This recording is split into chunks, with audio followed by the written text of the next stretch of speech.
The underworld was not what mortals imagined. It was not a pit of endless fire, nor a wasteland of wailing souls.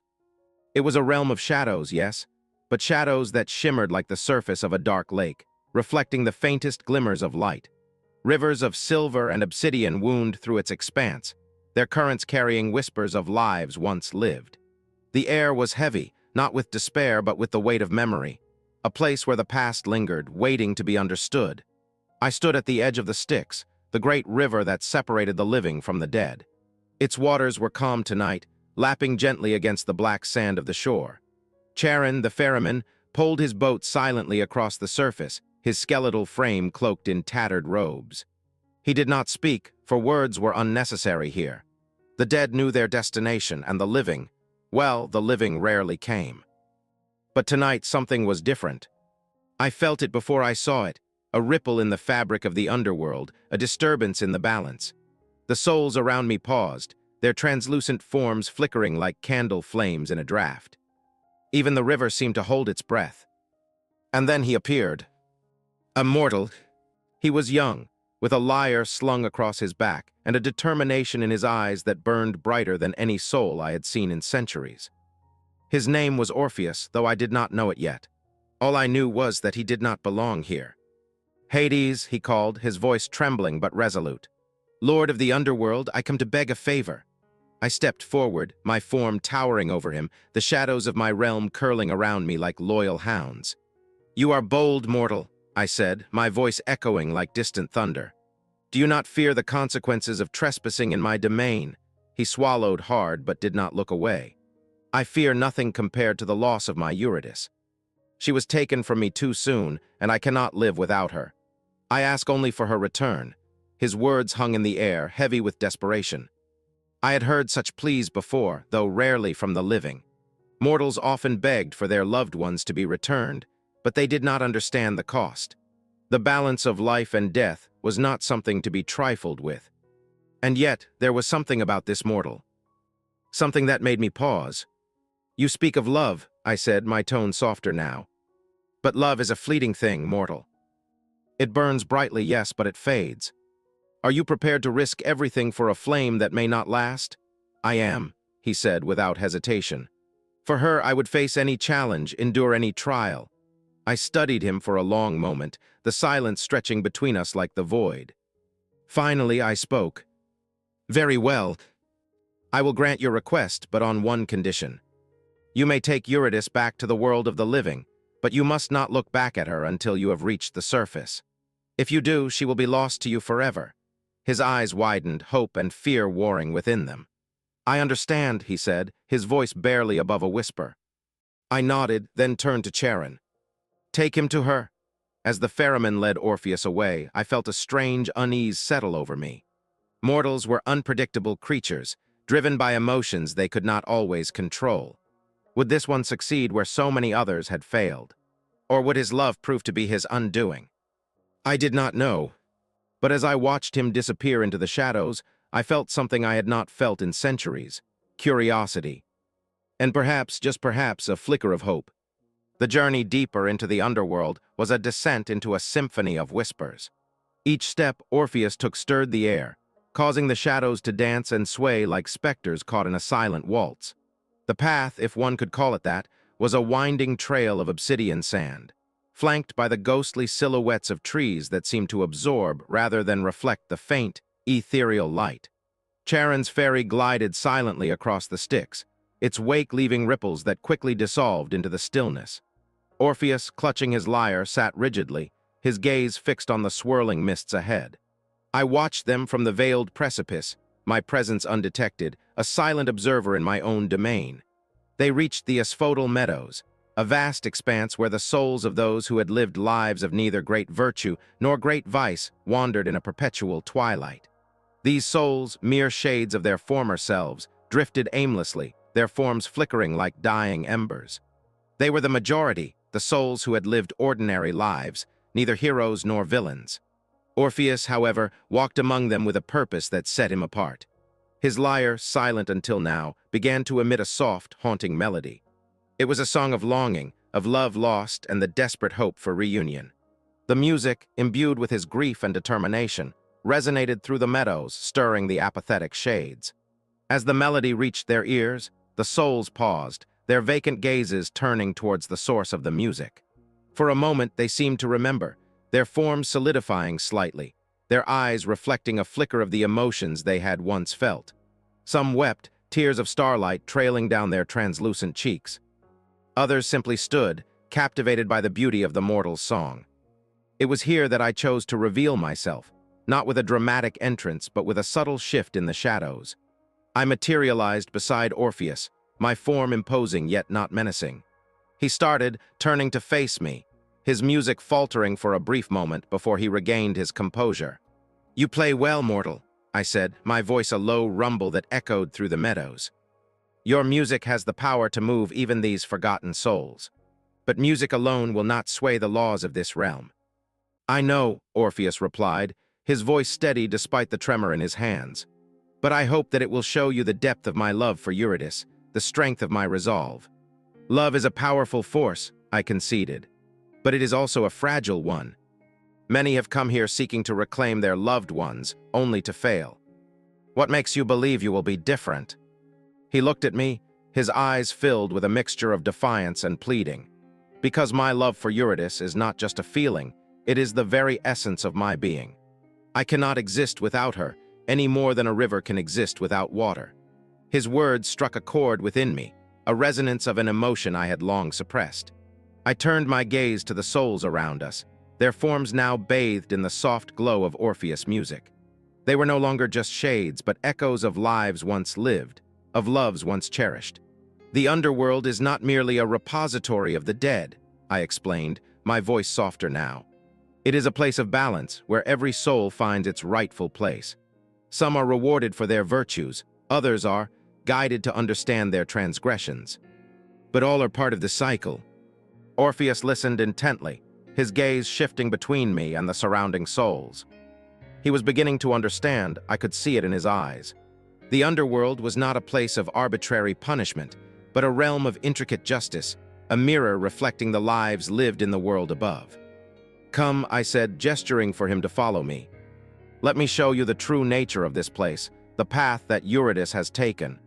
We walked together, the mortal musician and the god of the Underworld, through the fields of asphodel, past rivers that carried secrets, under trees that whispered forgotten names. I showed him the Elysian fields where heroes basked in eternal glory, their deeds forever remembered. I showed him the fields of mourning where those who died of a broken heart wallow in their misery, forever lost. The souls were never punished, but were given a place they felt they deserved. The fields were their own making as a result of their actions in life. And finally, I led him to her. Eurydice stood beneath a cypress tree, her form more solid than the other souls, her beauty undiminished by death. She was humming a melody, the same one Orpheus had been playing, her voice a soft echo of his own. When Orpheus saw her, his eyes widened as he went to call out to her, but my hand rested on his arm, stopping him. "Remember your promise," I said quietly. "Do not speak to her and do not look back until you both reach the upper world." Orpheus nodded slowly, his eyes were wide and his attention fixed on Eurydice. He approached her and her head turned, and although he could not hear her, he saw her lips form his name. Orpheus smiled, held out his hand, and Eurydice took it. They began their journey back to the world of the living. A journey that will be harder than Orpheus can ever imagine. The path leading out of the Underworld was not a straight ascent. It twisted and turned, a labyrinthine route designed to test the resolve of any who dared to traverse it. For Orpheus, each step was a victory and a torment. Holding Eurydice's hand, a hand that felt both familiar and impossibly distant, he walked on, his heart a battlefield of hope and fear. Eurydice followed him willingly, silently. Her steps were light, almost ethereal, as if she were a wisp of smoke tethered to his hand. She did not speak, could not speak, for that was part of the bargain. And Orpheus, bound by his promise, did not look back. But the silence was a heavy burden, a growing weight that pressed upon his soul. As they walked, the whispers began. At first they were faint, barely audible murmurs carried on the currents of the Underworld's air. But as they journeyed further, the whispers grew louder, more insistent, weaving their way into Orpheus' mind. They were the voices of the forgotten, the souls who lingered in the shadows, their stories unfinished, their regrets unresolved. Is she truly there? They whispered, their voices laced with doubt. Or is it a trick, a phantom conjured by the god of this realm? He bargains with mortals, others hissed, but his promises are as fleeting as the mists. He delights in their despair. Orpheus tried to ignore them, to focus on the feel of Eurydice's hand in his, the faint warmth that radiated from her touch. But the whispers were relentless, seeping into his thoughts like poison. They preyed on his fears, his insecurities, the lingering doubts that he had tried to suppress. He found that focusing on his music helped. He played his lyre, the melodies filling the silence, pushing back against the whispers. He played songs of their life together, of their love, of the joy they had shared. The music was a shield, a beacon of hope in the encroaching darkness. But even the most beautiful melodies have their limits. The underworld was relentless. And then they reached the Cocytus, the river of wailing. Its waters were not of water, but of tears, the tears of those who had mourned, who had grieved, who had lost. The river flowed sluggishly, its surface a mirror reflecting the sorrow of ages. The air above it was thick with lamentations, a chorus of despair that threatened to drown out Orpheus' music. As they crossed the narrow bridge that spanned the Cocytus, the whispers intensified, merging with the wails of the river. They spoke of betrayal, of promises broken, of love turned to ash. Orpheus felt his resolve waver, his grip on Eurydice's hand tightening. "Turn back," the voices urged, their words a siren song of despair. "Turn back and you will see the truth. You will see that you have been deceived." He squeezed his eyes shut, trying to block out the voices, the doubts. He focused on Eurydice, on the faint pressure of her hand in his, the only anchor in the storm of his emotions. But the silence behind him was deafening. He could not hear her footsteps, could not feel her presence beyond the fragile connection of their hands. Was she truly there? Or was he grasping at a ghost, a figment of his imagination? The doubt, once a seed, now bloomed into a monstrous flower, its petals unfurling in his mind. He slowed his pace, his steps faltering. The whispers grew louder, more insistent, their voices a chorus of mockery. "She is gone," they hissed. "Lost to you forever. Turn back and face the truth." He stopped, his body trembling, his breath coming in ragged gasps. The silence behind him was a void, an abyss that threatened to swallow him whole. He could not do it. He had to know. He had to see. With a cry of anguish, Orpheus turned. Eurydice stood there, her form flickering like a candle flame in a storm. Her eyes, wide and filled with a sorrow deeper than the Cocytus, met his. In that instant, he saw not a phantom, not a trick, but the woman he loved, her soul as real and as beautiful as the day they had met. But it was too late. As their eyes met, a chilling wind swept through the tunnel, extinguishing the light in her eyes. Her form dissolved into shadow, her hands slipping from his grasp like grains of sand. She was pulled back, receding into the darkness, her silent scream echoing in the void. Orpheus fell to his knees, his lyre clattering to the ground beside him. The music died, replaced by the triumphant chorus of the whispers, now a cacophony of despair. He had failed. From the shadows I watched, my heart heavy with a sorrow that mirrored his own. I had hoped, perhaps foolishly, that he would succeed. But mortals, for all their strength, were often slaves to their emotions. And love, as powerful as it was, could also be a blinding force. I stepped out from my hiding place and walked over to him. Orpheus did not move. He knelt there on the cold stone, his body racked with sobs, his spirit broken. "You looked back," I said, my voice a low rumble that echoed through the now silent tunnel. He did not respond, did not even look up. He was lost in his grief, a prisoner of his own despair. I knelt beside him, my hand resting on his shoulder. "She is gone, Orpheus," I said softly. "Return to the realm from which she came." He flinched at my touch, his body convulsing with a fresh wave of sobs. "I couldn't," he stammered, his voice choked with emotion. The silence, the whispers, "I know," I said, and I did. I understood the power of doubt, the weight of silence, the insidious nature of fear. I had lived with them for eons. Orpheus finally looked at me, his face streaked in tears. "Why," he asked, "why did you let me try?" I met his gaze.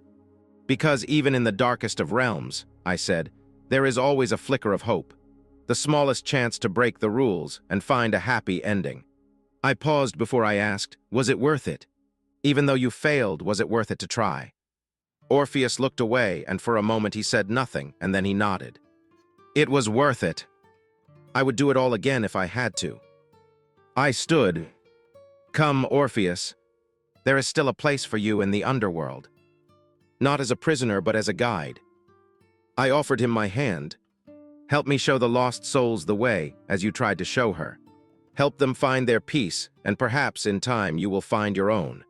Orpheus looked at my hand, then at me, then finally he nodded. He took my hand and I pulled him up. He would never leave the underworld, but perhaps he would find a new purpose, a new reason to exist. And perhaps, just perhaps, I would learn something from him in return. Time in the underworld flowed differently than in the mortal realm. Days, years, centuries, these were but fleeting moments in the grand tapestry of eternity. Orpheus, once a mortal consumed by grief, gradually found a new rhythm in this timeless domain. He became a guide, a shepherd of souls, his music a balm for the lost and the wandering. He walked among the shades, his lyre ever at his side, playing melodies that spoke of sorrow and joy, of loss and acceptance. He led souls through the asphodel meadows, helping them reconcile with their past lives, guiding them towards their rightful place in the underworld's intricate balance. His music eased the torment of those in the fields of mourning, soothed the restless shades in Elysium, and brought a sense of peace to the souls who wandered the banks of the Styx. And I, Hades, once a solitary ruler, found myself increasingly drawn to his presence. I observed him from the shadows, listening to his music, witnessing its transformative power. I saw how his empathy, born from his own profound loss, allowed him to connect with the souls in a way that I never could. One day I approached him as he sat by the banks of the Lethe, the river of forgetfulness. He was playing a soft, melancholic tune, his eyes closed, his fingers dancing across the strings of his lyre. The souls around him were still, listening intently, their forms bathed in the gentle glow of his music. "Orpheus," I said, my voice echoing through the quiet stillness. He opened his eyes, startled, but quickly composed himself. "My lord," he said, bowing his head respectfully.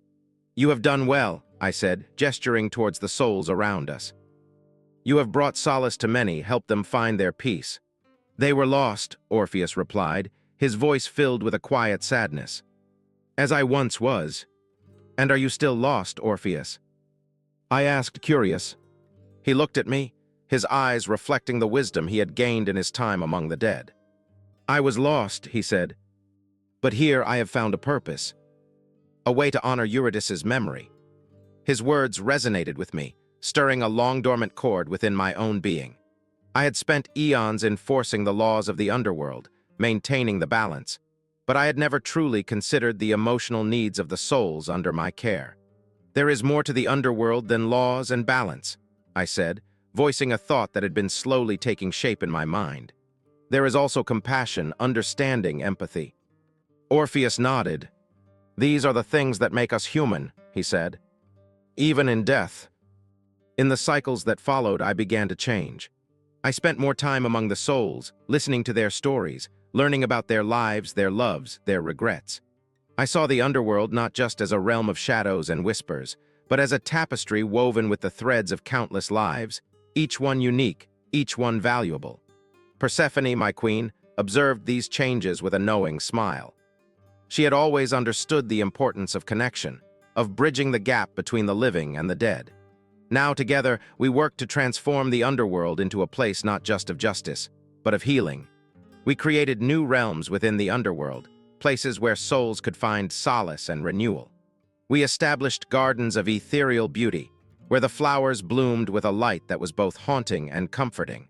We created sanctuaries where souls could reflect on their past lives, learn from their mistakes, and find forgiveness, both for themselves and for others. Orpheus, with his music and his empathy, was instrumental in this transformation. He became a symbol of hope in the underworld, a testament to the power of love and the resilience of the human spirit. His story, once a tragedy, became a beacon, guiding souls towards acceptance and peace. And as the underworld changed, so did its perception in the mortal realm. The stories told about my kingdom began to shift. Hades was no longer seen solely as the grim lord of the dead, but as a just and compassionate ruler, a guardian of balance, a king who understood the complexities of the human heart.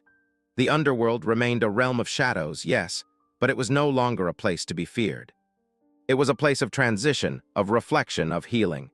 It was a realm where every soul, no matter how lost, could find its way, guided by the echoes of a love that transcended even death. As for me, I finally understood that true rulership was not about power or control, but about empathy and connection.